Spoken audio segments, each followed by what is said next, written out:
Hello বন্ধুরা, কেমন আছো? আশা করি ভালো আছো। দেখতেই পাচ্ছ আমি এখানে হাইব্রিড মাগুর নিয়ে নিয়েছি। অবশ্য ওখানে মাগুর মাছ নিয়ে এসেছিলাম বাড়িতে, মানে মোরাই ছিল। বেশ মাছগুলো বেশ ভালো আর খেতেও খুব স্বাদ হয়। অবশ্য মাগুর মাছ খাওয়া ভীষণ উপকার। আমি অবশ্য বাড়িতে এনে মাগুর মাছের মাথাগুলো ফেলে দিয়েছি। মাগুর মাছের মাথা কেউ খেতে চায় না, সেই কারণে। যাই হোক, আমি এখন দেখো কড়াই বসিয়ে দিয়ে দিয়েছি। দেরি না করে মাগুর মাছটা ভালো করে কেটে ধুয়ে বেছে নিয়ে নিলাম। নিয়ে এখন আমি কড়াইটাকে ভালো করে গরম করে নেবো। অলরেডি মাগুর মাছের ঝাল হবে, আর মাগুর মাছের ঝাল আলু দিয়ে করব। আর খেতেও খুব স্বাদ মাগুর মাছটা। আর মাগুর মাছটা কিন্তু বেশ বড় বড় ছিল, খুব ছোট বলা যাবে না। এই দেখো মাছগুলো দেখেছো। এবার আমার কড়াইটা অলরেডি গরম হয়ে গেছে, আমি এইভাবে দেবো। অবশ্য মাগুর মাছগুলো কিন্তু একটু ফোটে। এই দেখো, দেখেছো? এই অবশ্য জালে পেয়েছে মাগুর মাছ। এখন তাড়াতাড়ি করে কী করব, কেটে বেছে নিয়ে নিয়েছি। মাগুর মাছের ঝাল তৈরি হবে, ভালো করে মাছগুলো ভেজে নেবো লাল লাল করে। এবার এইভাবে করে পাঠিয়ে দেবো। অবশ্যই খুন্তি দিয়ে দিচ্ছি, আপনারা চাইলে হাত দিয়ে দিতে পারো, অসুবিধা নেই। কিন্তু একটু দেওয়ার সময় একটু খেয়াল রাখতে হবে যাতে ছুটে না আসে গায়ে, সেইটুকু খেয়াল রাখতে হবে। এভাবে একটু খেয়াল রাখতে হবে। যাই হোক, আমি মাছগুলো এবার দিয়ে দিয়েছি। এবার আমি কিছুক্ষণের জন্য মাছগুলো ভালো করে গ্যাস থেকে বাড়িয়ে দেবো। গ্যাস থেকে বাড়িয়ে দিয়ে মাছগুলো ভালো করে ভেজে নেবো, লাল লাল করে একটু ভেজে দেবো মাছটা আমি তার আগে। নাহলে মাছগুলো ভীষণ ফুটছে, সেই কারণে আমি একটু মাছগুলো ঢাকা দিয়ে দিলাম। এবার গ্যাস থেকে বাড়িয়ে দিয়েছি। এবার গ্যাস থেকে বাড়িয়ে দিয়ে ভালো করে মাছটা ভেজে নেবো। অলরেডি এবার দেখে নিচ্ছি যে মাছটা হয়ে গেছে কি না। না, আমার মাছটা অনেকটা হয়ে গেছে, কিন্তু আমি একবার দেখে নেবো মাছটা উল্টানো যায় কি না।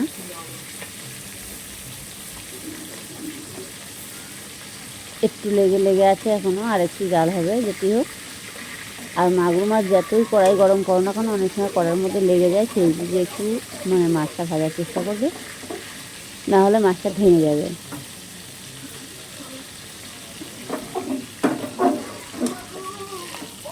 মাছটা ভেঙে যাওয়ার কারণ আছে, যে মাছটার ভিতরে যে কালো দাগগুলো দেখতে পাচ্ছ, এগুলো অনেক সময় ঘষে তুলে ফেলে দিলে তাহলে আর মাছটা লাগে না কড়াইতে, এইগুলো আটকে যায়। যার জন্য আমি আবারও ঢেকে দেবো। মাছটা এমনি ফুটছে প্রচুর, যার জন্য ঢেকে দিয়েছি। আমি আবারও খুলে নেব। এবার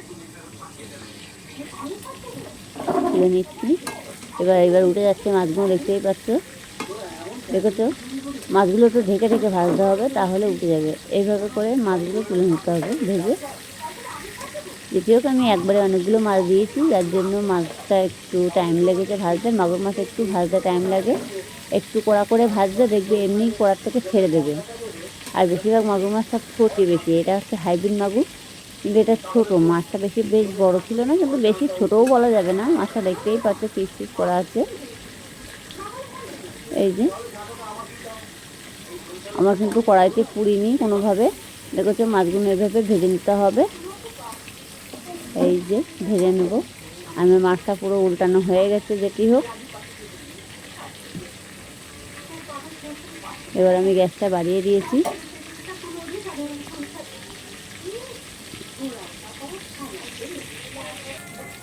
আমি পিঠটা পুরো ভালো করে ভেজে নেব। এবার দেখছি যে আমার মাছটা হয়ে গেছে কিনা।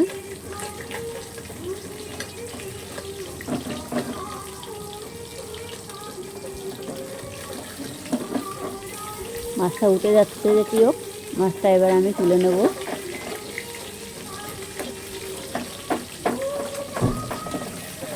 মাছটা কিন্তু আমার ভাজা হয়ে গেছে। এবার একটা পাত্রের মধ্যে তুলে নেব।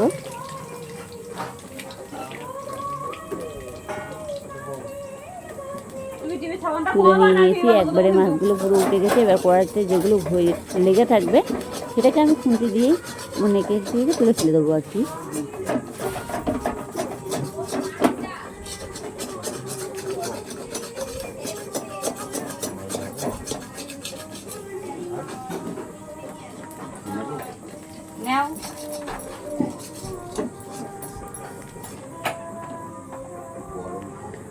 হয়ে গেল। বাকি যে মাছটা রয়েছে সেটাও আমি আবারও দিয়ে দেবো।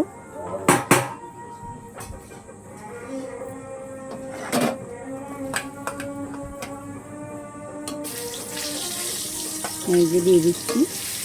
আপনারা চাইলে হাত দিয়েও দিতে পারো, কোনো অসুবিধা নেই। আমি যদিও খুন্তি দিয়ে দিচ্ছি।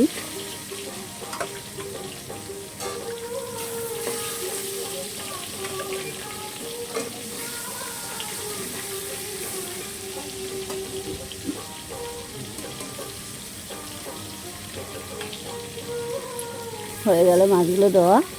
এবার আমি ঢেকে দেবো। এবার মাছগুলো কমপ্লিট, মাছগুলো দেওয়া হয়ে গেছে, দেখতেই পাচ্ছ। গ্যাসটাকে বাড়িয়ে দিলাম।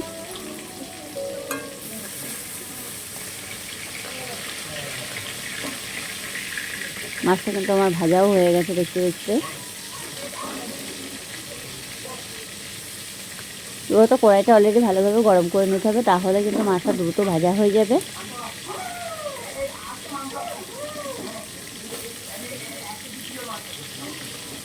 আর এমনি মাছগুলো ভীষণ ছোটে, সেই বুঝে একটু ভাজতে হবে। আর মাগুর মাছ খাওয়া ভীষণ উপকার, অবশ্য সবসময় আবার পাওয়াও যায় না, এই হচ্ছে সমস্যা।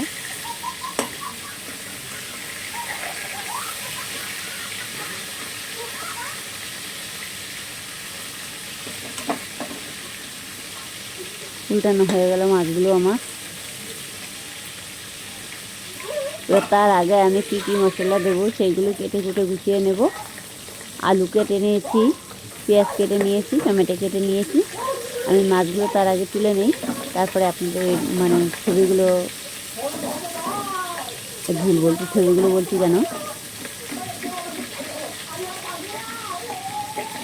আমি সেগুলো সামনে নিয়ে আসবো। কী কী কেটে নিয়েছি,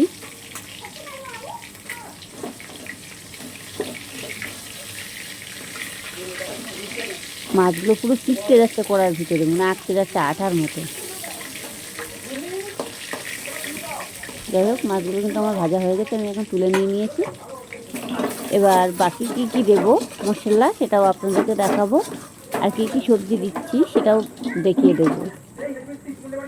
বলছি সবজি বলে কিছুই না, আলু দেবো খালি, আলু দিয়ে ঝাড়বে। আপনারা চাইলে শুধুও করতে পারো, কোনো অসুবিধা নেই। এবার আমি গোটা জিরে ফোড়ন দিলাম। এই দেখো আলু কেটে নিয়েছি অল্প একটু, এই যে আলুটা দিয়ে দিয়েছি। আলুটাকে এবার একটু ভেজে নেব ওই তেলের ভিতরে। তেল আর বেশি দেবো না, তেল যা আছে কড়াইতে অবশ্য অনেক তেল আছে, দেখতেই পাচ্ছ। আলুটাকে একটু লাল লাল করে ভেজে নেব আমি, অল্প একটু লবণ দিয়ে আলুটার ভিতরে দিয়ে ভেজে নেব।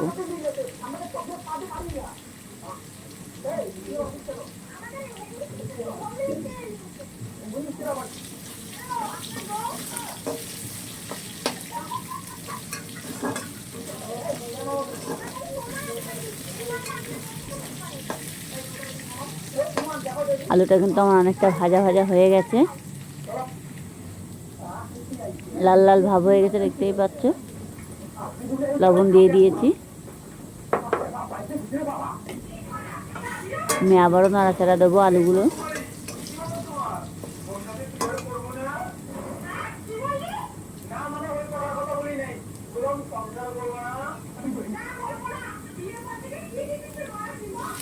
এখানে একটু আদা কুচি আর দুটো তিনটে রসুন দিয়ে দিয়েছি।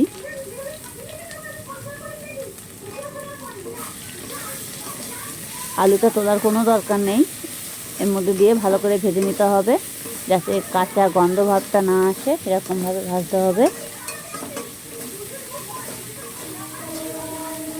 লাল লাল করে ভেজে নিতে হবে মশলাটা। যত মশলাটা ভাজবে তার টেস্টটা বেশি হবে আর খেতেও স্বাদ হবে। যাই হোক, এবার আমি পেঁয়াজ কেটে নিয়েছি, পেঁয়াজটা দিয়ে দিচ্ছি। পেঁয়াজটা একটু বেশি দিচ্ছি, দুখানা পেঁয়াজ আছে এখানে বড় বড়। লাইটটাও সমস্যা করছিল।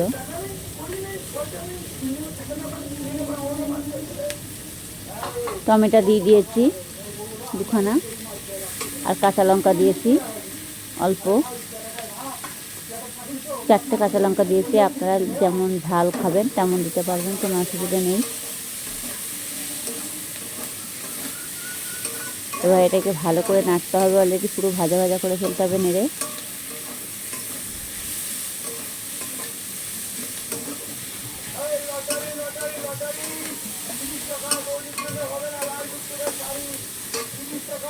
এবার আমি লবণ, হলুদ, জিরে গুঁড়ো এগুলো দিয়ে দেব।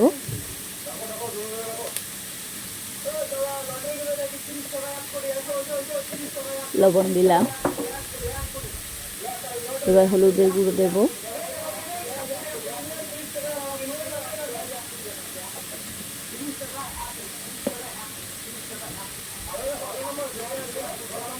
এবার একটু জিরে গুঁড়ো দেব।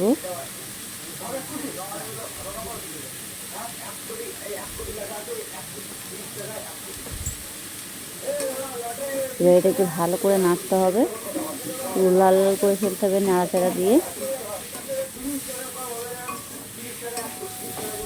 পেঁয়াজটা কিন্তু একটু বেশি দিতে হবে, সেই স্বাদ হবে খেলে, বুঝতেই পারবে না খেলে। অতি অবশ্যই ঘরে বসেই রেসিপি করে দেখুন, তাহলে বুঝতে পারবেন। আর সহজ একটা রেসিপি, যে কোনো কেউ বসে বাড়িতে বসে করে নিতে পারবে। ভিডিওটা পুরোপুরি দেখবেন, টেনে টেনে দেখবেন না, তাহলে কিছুই বুঝতে পারবেন না। আর ভালো লাগলে বন্ধুদের কাছে শেয়ার করতে ভুলবেন না, কেমন? এবার এটা আমার ভাজা হয়ে গেছে, আমি এখন জল দিয়ে দিলাম। আপনারা যদি মনে করবেন যে এটা ঝোল রাখবো, তাহলে আরেকটু জল দেবে। যদি মনে করবেন না মাখা মাখা করবো, তাহলে জলটা বেশ আর দেওয়ার দরকার নেই। যেটিও আমি এটার ভিতরে মাছ দেবো, তো ঝোলটা পুরো টাইট হয়ে যাবে।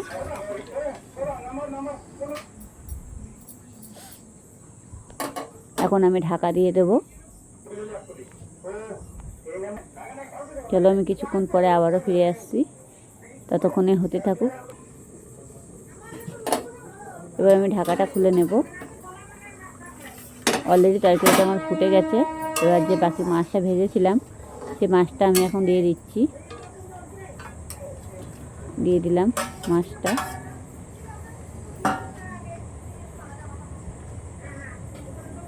মাছটা দিয়ে এভাবে ভালো করে পাতিয়ে দিতে হবে।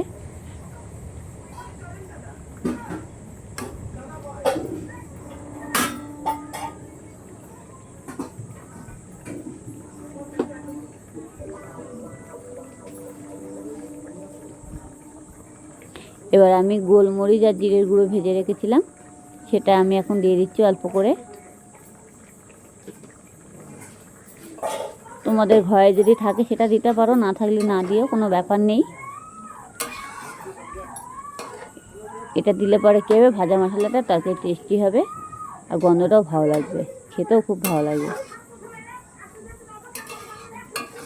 এবার আমি কিছুক্ষণের জন্য আবারও ঢাকা দিয়ে দেব।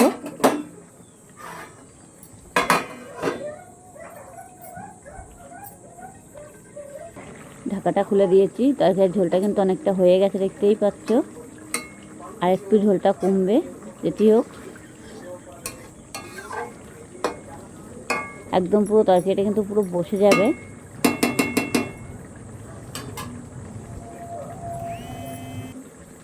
তো তরকারির ঝোলটা অলরেডি দেখতেই পাচ্ছ হয়ে গেছে। দেখতেই পাচ্ছ আমার ঝোলটা কিন্তু অলরেডি হয়ে গেছে। এবার কিন্তু আমি একটা পাত্রে ঢেলে নেব।